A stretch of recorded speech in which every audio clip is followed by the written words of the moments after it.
This is the ExtraTime.com Monday podcast. I'm Oisin Langan. Coming up today, Waterford FC manager Ian Morris on preparing for the new season and what their aims are for that new season. Actually, I'll just tell you now what the aim is: promotion, because that's what Ian himself says. But how do they go about achieving that aim, and what's it like putting a team together and a squad together in pre-season?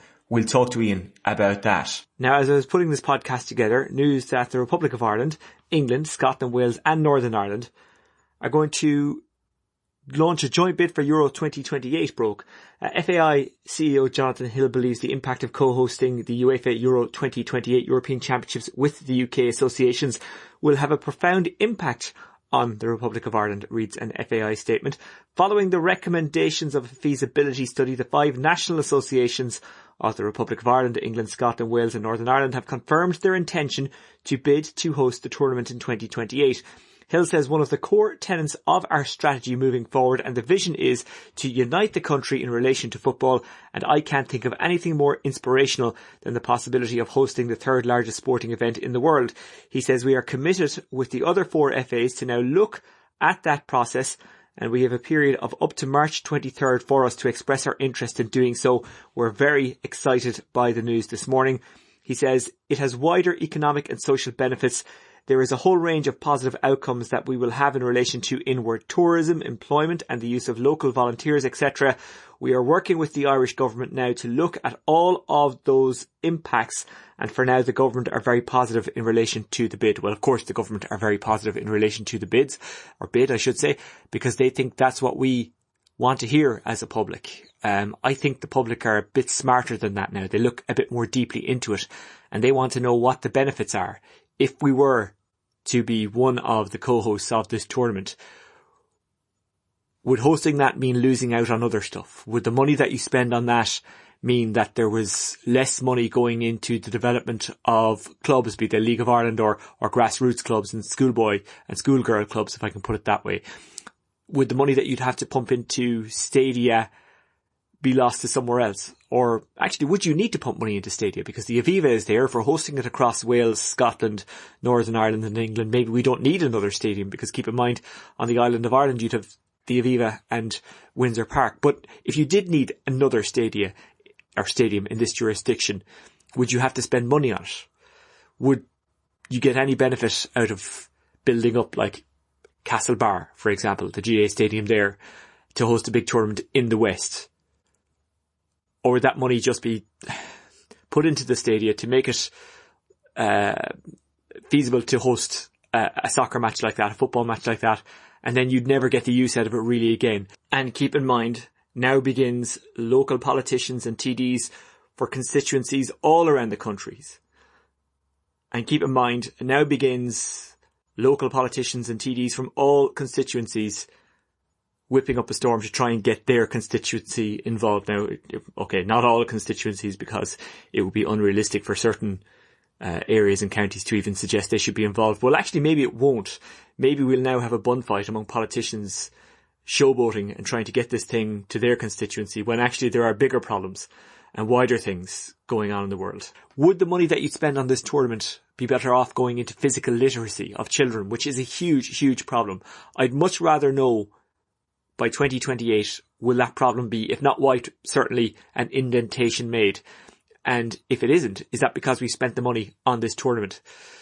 I'm not against the tournament being held. I'm not against the FAI looking at these things.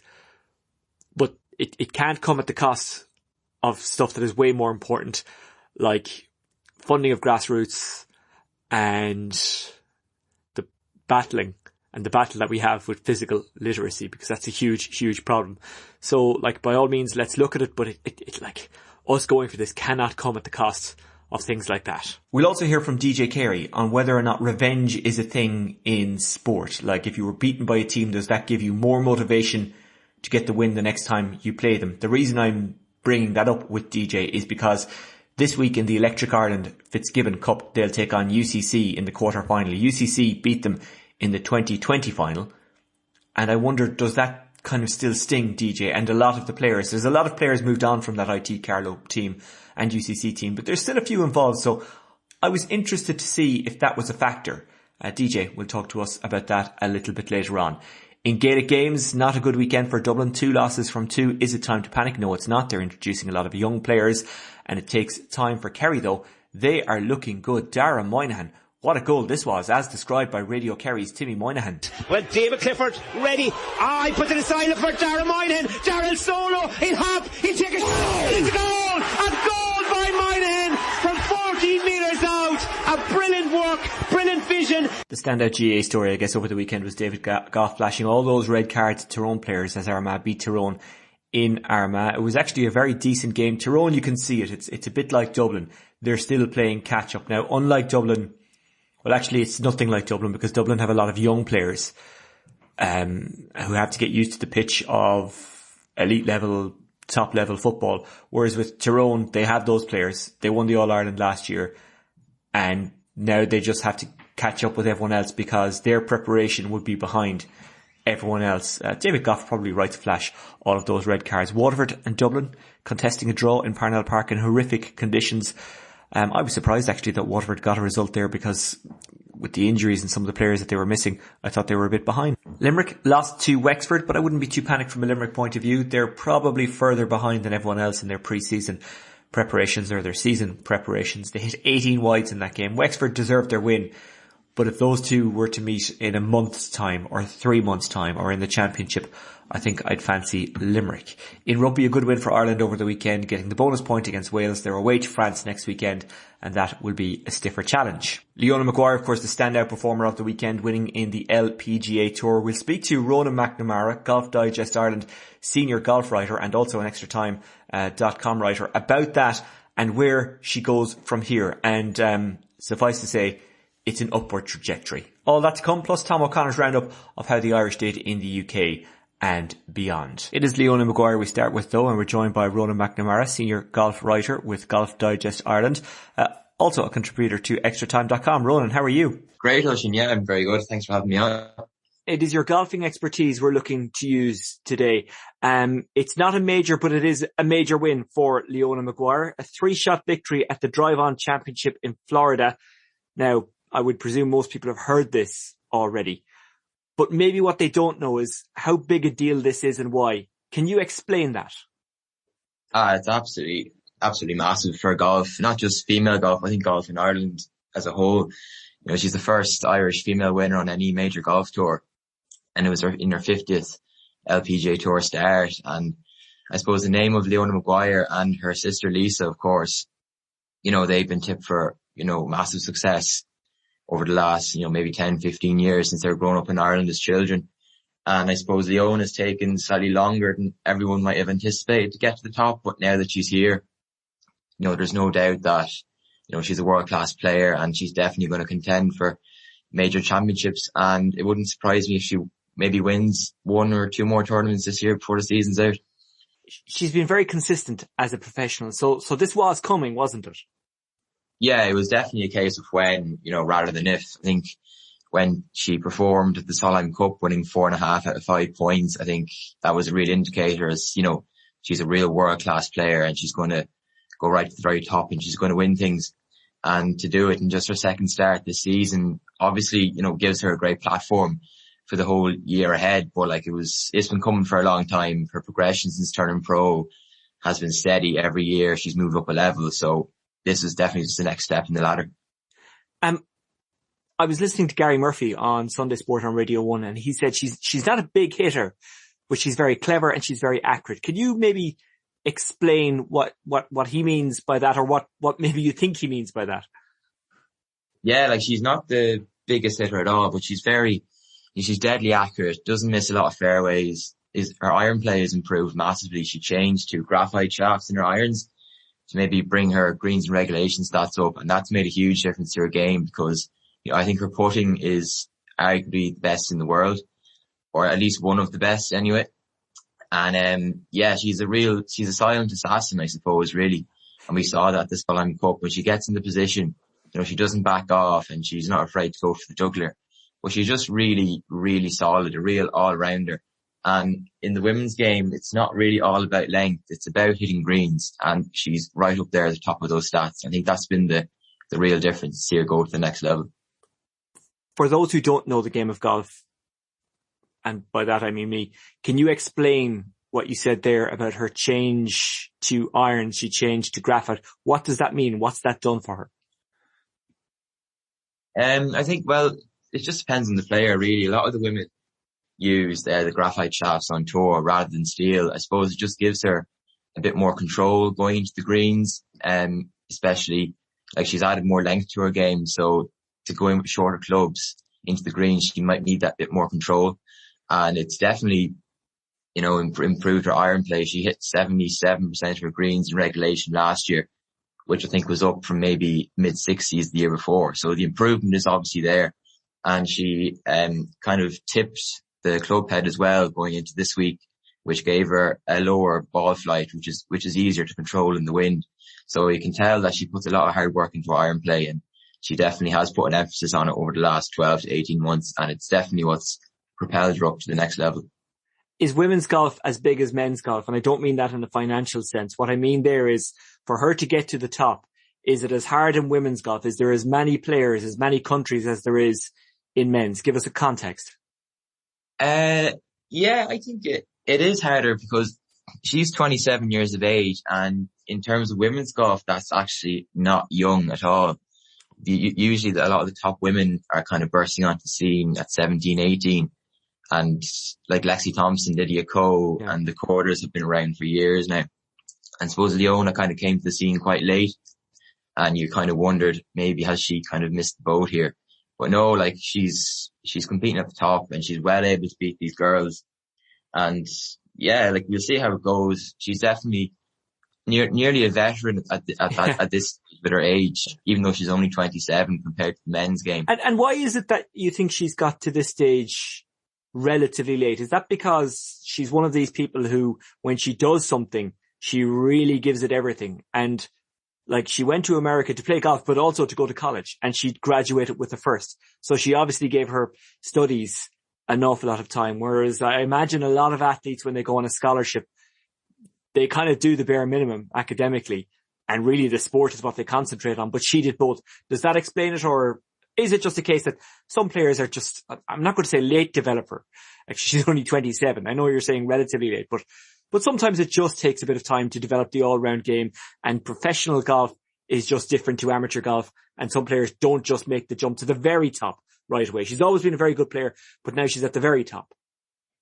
Yeah, like I wouldn't go as far as to say she's a late developer, but by any means. Kind of, she went to Duke University in around Carolina, that kind of area, for 3 years, and she really committed to that, and she wanted to, do as well as she could in her educational side of things. And she won a lot of awards at Duke, and the opportunity to turn professional was always there, but she was just so committed to doing well for the college and winning college championships. And education was something that was really big in the Maguire household, so I think she really wanted to see that through. And it's kind of similar to the path Jamie McGrath has been on from an Irish football point of view. I think everyone back in that boy was kind of wondering, when's he going to go over to England? When's he going to go, play in the UK?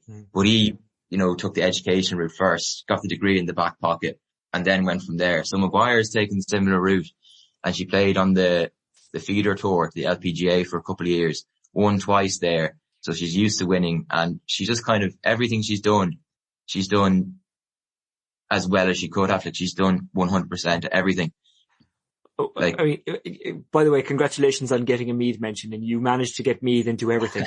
So well done on that. I don't imagine you're too eager to talk about Meath's footballers and their result against Roscommon over the weekend. But look, Ronan, just before I let you go, what I really admire, and you're aware that I know nothing about golf, so I am aware of the brilliance of Leona Maguire, and even more aware of it now after the weekend. But here's something I want to put to you, and you can correct me if I'm wrong.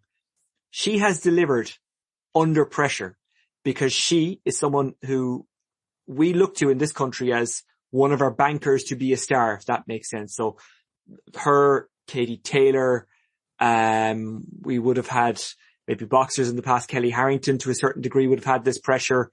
Padraig Harrington would have had that pressure. It took him a wee while to win a major, but he did it. Rory McIlroy had that pressure. All of those cases are a little bit different from each other, but if you see the point I'm making, they all had pressure to be great put on them. she's had that. She's a poster child. It's easy to fold under that pressure, and she hasn't, which makes her success even more admirable, doesn't it? Oh yeah, absolutely. Like she's so dogged, so determined. She just keeps the head down every single day she plays. And I suppose being from Ireland, like we're such a small nation, but when we produce sports stars, we seem to produce, the cream of the crop in that sense. And yeah, her story is just, fantastic. And she's really, really down to earth character. Like she doesn't stand out as a star in the way she carries on. Like she's not too flashy in that regard. Like she wouldn't be someone that, you might want to watch over and over again, but she gets the job done, gets from A to B. And she's just delivering, and she's delivered over the last 12 months, and she's only going to get better. Okay. Ronan McNamara of extratime.com, but of course the senior golf writer of Golf Digest Ireland. Thanks for joining us. Ronan, where can we catch up on your golfing work? Golfdigest.ie is the website. Okay. Thanks very much. Ronan, thanks for joining us on the extratime.com Monday podcast. Cheers. Thanks a million, Lucy. Ian Morris, Waterford FC manager. Welcome to the extratime.com Monday podcast. How are you? I'm very well, thank you. Yourself? I'm very good. I'm looking out onto the sunshine here in Dungarvan / Abbeyside in County Waterford. You're in Waterford City. Is there nice weather in that part of the county as well? You can see the clouds drift. I think the dark clouds seem to be moving. So either we're getting it or it's moving away this direction anyway. Okay, well hopefully it's moving towards bad. Wexford. It's not too bad. Good. Hopefully it's moving east towards Wexford as opposed to west towards Dungarvan / Abbeyside. How are you finding the Waterford experience so far? Really, really enjoying it. It's been fantastic. Facilities down here are top of the range. The people have been great. And even in our pre-season games, we've had 2 away and 1 at home, and the following to both has been excellent for a pre-season game. So things are looking positive so far. That's one thing that Waterford doesn't want for facilities. And that's such a big deal for a new manager coming in, because so often in the past, one of the big things that managers have had to deal with, and it's a massive pain, I'm sure, is trying to get sorted for training, moving training around, the weekly headache of where are we going to train? And when you don't have that weekly headache and you're going to be using good facilities, I imagine you can just concentrate on the things that a manager wants to concentrate on, the things a manager needs to concentrate on. Yeah, absolutely. That's what we should be getting down to the basics, not worrying about travelling or training arrangements and where we're going to be, travelling here, there and everywhere. So I think it should be a big focus for clubs to get that right, get the foundations right, and it allows you then to focus on the football and completely donate all your time to that side of it, which is what everyone expects. You're a couple of months into it now at this stage. What attracted you to the Waterford job? What we've just been touching on, facilities, the supporters, the fan base. It's a fantastic club, with a deep history as well. So that's a big thing for a manager to look at what the club is about, what it's got behind the scenes. And there's a real drive here to really kick on. And that's what I look for as well, is the ambition of the club. Where does the club want to go to? And that matches where I want to go as well. So it kind of just fit in nicely, and things like that is about timing as well. And I was available, and the club needed a manager as well. So it all tied in perfectly. Did you have to lift heads when you came in? Because there was a lot of disappointment when Waterford went down, and sometimes that kind of doesn't have a knock on the playing staff the next season, because sometimes they can change so much in the League of Ireland. That's not the case this time around. You've kept a lot of the players that were there last year. Obviously, you've signed a few new ones, but have you had to do a pickup job with them, or is it a case of, okay, that was a disappointment, but that was last season. Let's look forward to this season. And they are looking forward because they know they've got a strong support, and also they've worked together, and there's a semblance of unity in that squad because they know each other. And that's really important, because this league has a high turnaround. So to have the basis of the same squad and a strong squad as well, that's a good thing. Absolutely. There's some fantastic players here, and local players as well, which is important for the area. And even the staff as well, brought in some local staff who know the club, know the players, and all of it married in nicely. So the players they'll use that. They'll use the disappointment and use that as fuel, as ambition, as drive. And they can dig in of what it feels like when things aren't going so well. So we'll use that and we'll drive on. But everyone's been positive. They've been bright. They've been wanting to get going, and the days and the weeks have been ticking on nicely. That we're getting to February now, and we're counting the days down to till we start away at Athlone on the 18th. So it's been bright. We've just been building over the last 5 weeks plus to get there, and the boys have been fit, haven't picked up any injuries, touch wood so far, and the lads are hungry as well. So it's been bright. It's been bright. And was there any hangover from last season? Did you have to deal with any kind of fallout from last season? It's a situation that obviously had nothing to do with you, but it wasn't a great end to the season, the way it played out, the way the previous manager left, the way there was a bit of confusion, and then there was a couple of weeks of just silence. It's nothing I needed to address. What I needed to address was what I foresee, what I want, what I'll hopefully bring, and the same with the staff, and kind of tying in that there's a vision here, there's a plan, there's ambition, and we've all got to jump on that, and hopefully that gave the players a sense of security or appeased their worries. So it's been good that we've obviously chatted to the boys, and we've had meetings, and we've had individual and team, and it's been bright so far. That the lads have really taken to it from what we can see on the training pitch and what they're delivering on the training pitch and in the game. So it's been good so far. It's been encouraging. Yeah, that's good. And like the chairman, in fairness, he has backed you. He has backed the club. You can see that by just looking at the squad and the fact that you're still full-time, I think, aren't you? You're close enough to it. Yes, we are. Yeah. And that's the way the club wanted to go, and the owner and the chairman and have been fantastic, and they've really gotten behind and driven from behind the scenes as well. And that's what we need. We need to put together a competitive squad. We've done that, and the ambition is to kick on again this year. What have you? I mean, you've obviously played friendlies, and I don't even know what the results are. I know that you beat Dundalk, but that's because Aoife, my partner, is a Dundalk fan. We actually met the Dundalk team on the way down to that match. So I know you won that, but outside of that, your friendlies and your Munster Senior Cup game against Treaty United, when I say how have you done and what have you looked for, I don't mean results. Has there been specific things that you've looked to do, and have you kind of ticked the boxes that you want to tick? What have you got from your friendlies and pre-season games so far? Yeah, we've got a lot. We've got good, bad and indifferent, and I think that's important, because if everything is going rosy, once you hit a little bit of a bad patch, you've nothing to reference back to. You've no reference point to go, right, this is what we've seen before, this is how we reacted, this is how we can put it right. So it's nice to have a little bit of variety, but then you want momentum and you want consistency. And the big thing for us is seeing what we're working on the training ground. Is that transferring onto the match day, onto a pitch? So we've got to look at that, and we've seen quite a lot of it. And look, there's loads and loads of work to do when you can pick the bones out of every single action in a game.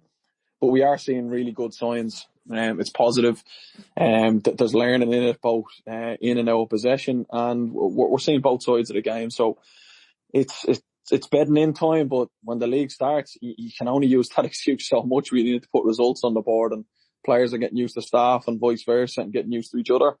And you're seeing relationships form all the time in training, which is really good.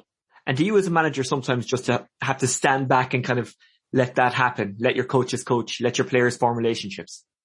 Definitely, yeah. You can't be the be all and end all. You can't be the only voice. You're bringing in staff because they have expertise and they have real quality. And the same with players. You have to give players a foundation to go and express themselves and go and play. And that's what we try and do, give them that freedom within a structure. So there's a lot there, and we've got some really, really exciting players in the group as well. So we're looking to do that. We're looking to be bright, positive, excite people, be really entertaining, score goals, and hopefully keep clean sheets at the other end. Your experience of the First Division, how important is that? You see the value. Even myself, I'm always learning. I still look at everything that way. What am I doing right? How can I improve? I'm always looking to pick the brain of more experienced managers and coaches at any time I can. So I'm still learning. But like you mentioned, I have had experience at doing this recently as well. So that adds. It's like anything. The more you do something, the more experience and the more information you can pass on. and available at your fingertips. You see things that have happened and that's going to reoccur, and that can help in your decision making and in your coaching and how you apply that then to the players and the team. So it's definitely something that I can look on and reference back to, and hopefully I can bring that to the table for the players. And how different are you as a manager to the manager that started? Because you're not doing it that long, but you have picked up a lot of experience. And if I'm right, you pretty much came straight out of playing into management. So when you had that gap between Shells and Waterford, did you think, okay, I want to do more of this, I want to do less of this, or I need to do this as a manager, I need to take myself out of that as a manager? Like, how have you evolved? Yeah, you really do evolve. I suppose when you first go in, you want to control everything, you want to nail everything, you want to try and put every little bit of information into it. And I suppose the more experience you get, you learn to stand back and you learn to let things happen, and you can nearly preempt as well. Something when you first get into it, you can be reactive to a lot of things because you've not seen it and you've not done it before. And the more experience then you have, you're able to preempt what's happening. You're able to address things before they even get to a certain situation or a scenario. You're able to go, right, this is what I want and this is what I see before it happens. So you don't become as reactive as you are when you first dip your toes in. So that's how it is. You let your staff get on with their jobs because, like I say, you bring in quality staff. They're in there for a reason, and you've got full trust in them to go and deliver what they need to deliver. And you're happy to just sit and observe and take in. When you need to step in, you step in. So you really do evolve. And it's that willingness to learn and be able to listen as well. Yeah, we call you a manager. We should call most managers delegators, really, because that's kind of what it's all about, isn't it? Yeah, there's a lot in it. There's different like, I always look at my staff as like, pieces of a pie. You've got to bring in different pieces that have different attributes, that have different voices, that are really strong in areas that you're not. Because if you bring in people that are the exact same as you, you're all going to see the same thing and you're all going to say the same, give the same info, where you need someone that has different perspective, that are good around the group, and just that fill in the pieces that you don't. And we have that, and that's what you try and emulate. Are you getting excited ahead of the start of the league? Are you nervous? How do you feel about it? Different people have kind of different feelings in the build up to the start of the season. Oh, just get me into the games. Get the league started quickly. Looking forward. That's what you're in football for. That's what we're all here for, is to play in big games, play in front of big crowds, excite, win matches. The feeling, it's nearly unmatched. It's unrivaled of winning football matches, and that's what we're all here to do, to bring excitement to the supporters and make sure we give them something to cheer about and be positive about. Yeah. And you mentioned it at the start. Waterford FC, in its various guises over the years, is a club that has always been supported. There's always been a core support, and as always in football, if you get any role of success or good results, that core turns into a massive crowd. And it's a great venue. And I'm sure you've been there as an opposition manager and you've probably thought to yourself, yeah, this is a good place. Yeah, it's a proper club. It really is. We're the custodians at the minute, and we need to make sure that we do things properly. And like, the staff everywhere, honestly, have been exceptional at the RSC, at the Witt Arena, and then the staff at the club as well, coaches. Really, really top class, and the players then feed into that, and hopefully they feed off our energy and our input. But I can't speak highly enough, honestly, about the players and staff that have been really, really excellent. Is there always a side to a manager that misses being a player at this time of year to build up to a new season, or are you happy enough to be where you are and kind of be in the position of manager? Yeah, no, if I didn't have knees like a box of Lego, I'd certainly still try and play. But look, when you're stepping out to a lovely cut grass pitch and the lines are on and the ball's moving lovely, that's what you want to be. That's what everyone wants to play, as long as they possibly can. And the second best thing to play in is coaching or managing. So I can't wait. I'm really excited by it. And I don't think even if I still was playing, I'd get into this Waterford team. So I'm happy enough. Well, you could pick yourself now. That's the good thing. No? I still wouldn't. There's better players here. Sign better players. Did it take long for you to, because some managers, you can see it in them, they just want to be out there and they nearly can't handle being, did it take long for you to get into that mindset of, this is my job now, I'm the manager now, I can't think this is what I'd do if I was on the pitch, or God, I'd love to be out there? No, look, that's my job.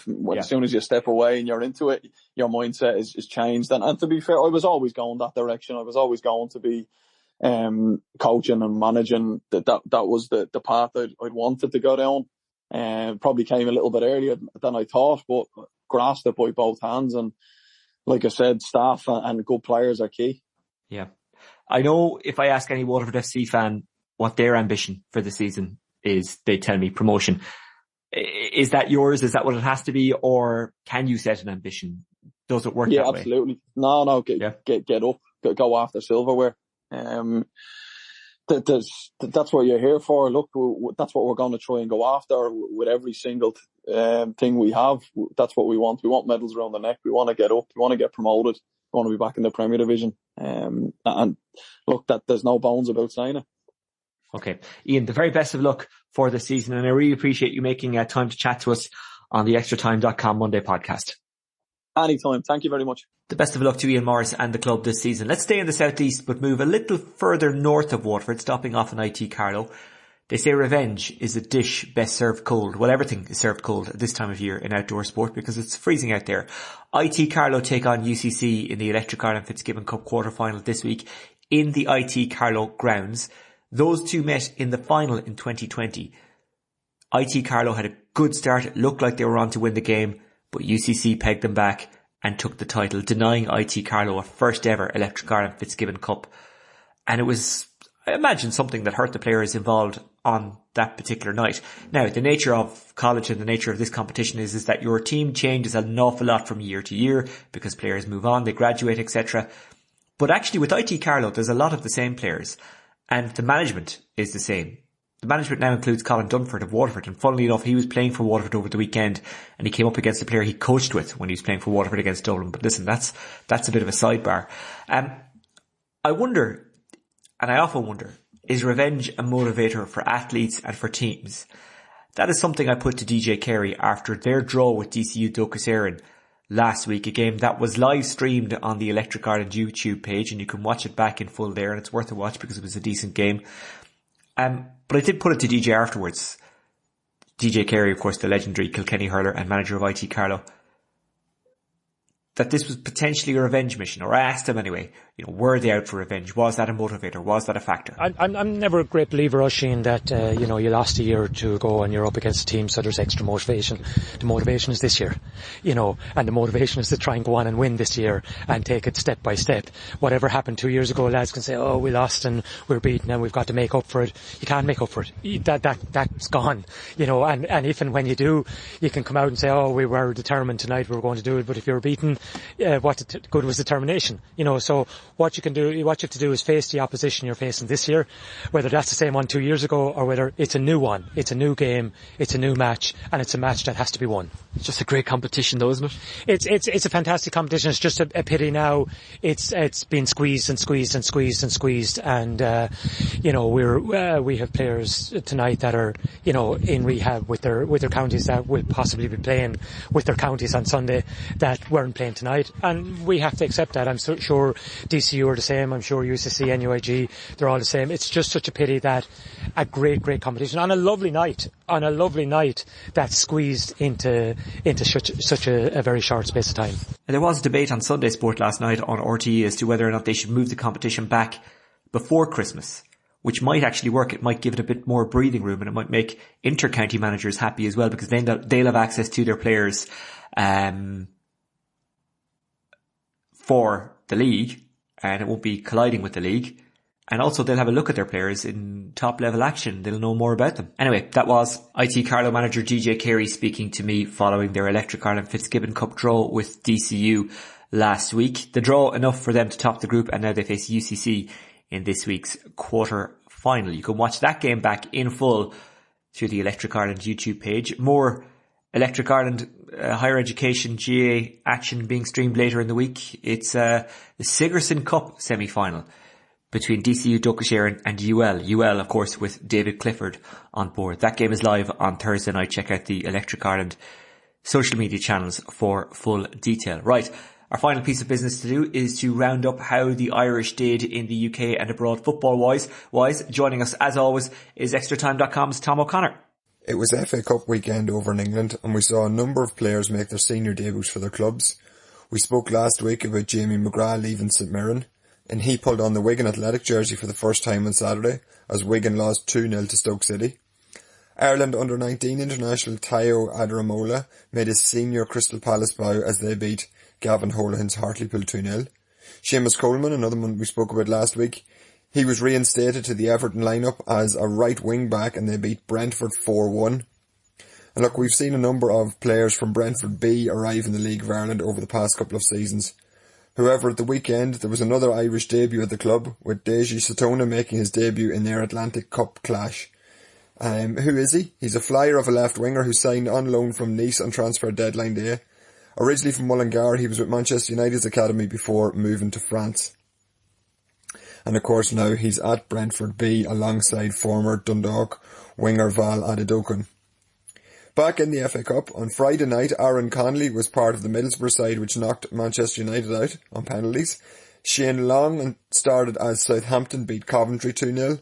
Jeff Hendrick made his QPR debut on loan from Newcastle as a second half sub in the Oars 2-0 defeat to Peterborough. While Wes Houlihan's Cambridge, who themselves knocked out Newcastle in the previous round, they were beaten by a Luton side for whom Peter Chioso played. And of course Peter Chioso, who had been at loan at MK Dons earlier in the season. MK Dons themselves were in action on Saturday, and former Bows defender Warren O'Hora scored the winner against Lincoln City. That was his first goal from the club, and it was set up by Troy Parrott. Also in League One, we saw goals for both Luke McNally and Ronan Curtis, as Oxford United beat Portsmouth 3-2, while Mipo Odebeko started for Doncaster after joining the club on loan from West Ham. Sunday saw Corkman Kevin Kelleher starting goals for Liverpool as they faced a Cardiff City side with 3 Irish starters, under-21 defenders Joel Bagan and Mark McGuinness, and forward James Collins. Liverpool won 3-1, and in the Sunday evening kick-off, Bournemouth rested some players, and they lost 1-0 to Boreham Wood.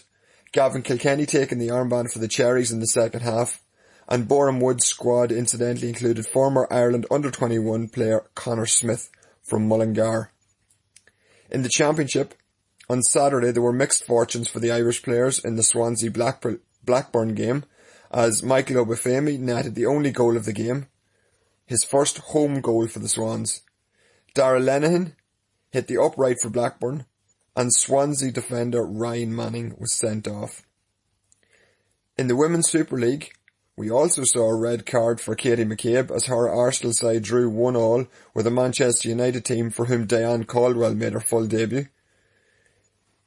Everton faced Reading, and Courtney Brosnan was on the bench, while in the opposite goal Grace Maloney returned to the side and saved a penalty. In the Birmingham-Leicester game, Leicester won 2-1, and Harriet Scott, Lucy and Louise Quinn all played, Louise Quinn netting the consolation for Birmingham. Dropping down a division, Durham beat London City Lionesses 2-1 with Nisha McAloon in goal for Durham, and Liverpool played Coventry. Leanne Kiernan, Niamh Fahy and Megan Campbell all started. Leanne Kiernan grabbed a brace as the Reds won 3-0 to go 9 points clear at the top of the table, and Kiernan herself won player of the match. And it was a weekend for women's national team strikers finding the net, as Amber Barrett scored a stunning solo goal. Some of you might have seen it on social media, as Colne drew 1-1 with Hoffenheim on their return from the winter break. In Scotland, Claire Shine scored a consolation for Eileen Gleeson's Glasgow City as they lost 3-1 to Rangers, for whom Ciara Grant made her debut as a second half sub.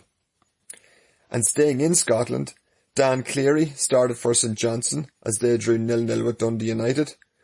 And on Tuesday he also recorded his first assist for the club as they beat Livingston 2-1 to move off the bottom of the table. Next week they face the St Mirren side, less Jamie McGrath but packed full of Irishmen. At the weekend, Jim Goodwin's side recorded a 1-0 win over Hibernian, Conor Ronan netting his 5th league goal of the campaign to beat the difference there. And dropping down a division, former Drogheda United defender Dan O'Reilly was part of the Hamilton defence, which drew 0-0 with Raith Rovers, and a Raith side featuring former Dundalk midfielder Sam Stanton. And that's the highlights from the League of Ireland players and Irish players abroad this weekend. Tom O'Connor of extratime.com, thank you very much. And it will be interesting to hear from Tom next week on what he makes of the Euro 2028 bid. Keep in mind, Tom's day job is as a principal school teacher. And we talked about it earlier on. Well, we didn't talk about it, I just ranted. Does hosting the tournament, if we get it, or even bidding for it, because keep in mind, bids take massive money as well, come at the cost of other things such as physical literacy, and putting money into grassroots sport. I'd be keen to hear from Tom on that. Obviously his segment was recorded before, his segment this week was recorded before that news came out this morning. Anyway, that's it from me. You can find me on @Oisin Langan via Twitter. You can get Extra Time on @Extra Time News. Until next week, take care. Bye bye.